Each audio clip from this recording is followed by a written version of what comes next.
अस्सलाम वालेकुम मोहतरम नाजरीन।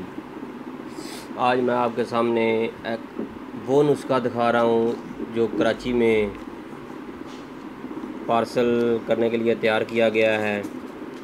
ये देखें, ये कैप्सूल है, ठीक है, देखें।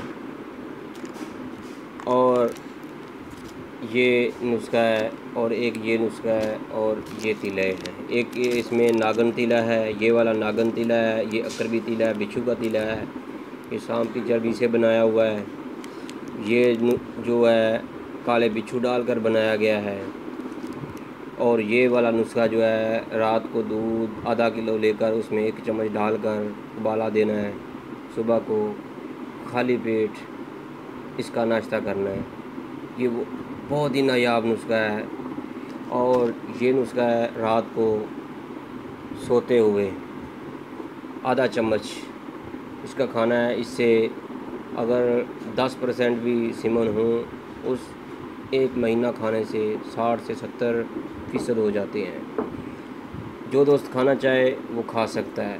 ये बहुत ही नायाब किस्म का है। इसमें जो है ज़ाफ़रान, मसगी रूमी, इस तरह की कीमती अशिया डाली हुई हैं। ये भी बहुत अच्छा नुस्खा है। ओके भाइयों, ये जो नुस्खा है बहुत ही नायाब है। इसमें बहुत ही आला किस्म की बूटियाँ डाली गई हैं, जिनसिंग भी डाली गई है। मेरे भाइयों, जिन जिन दोस्तों ने इस नुस्खे को इस्तेमाल किया है 10 साल तक इसका रिज़ल्ट आ रहा है। ओके, अल्लाह हाफिज़।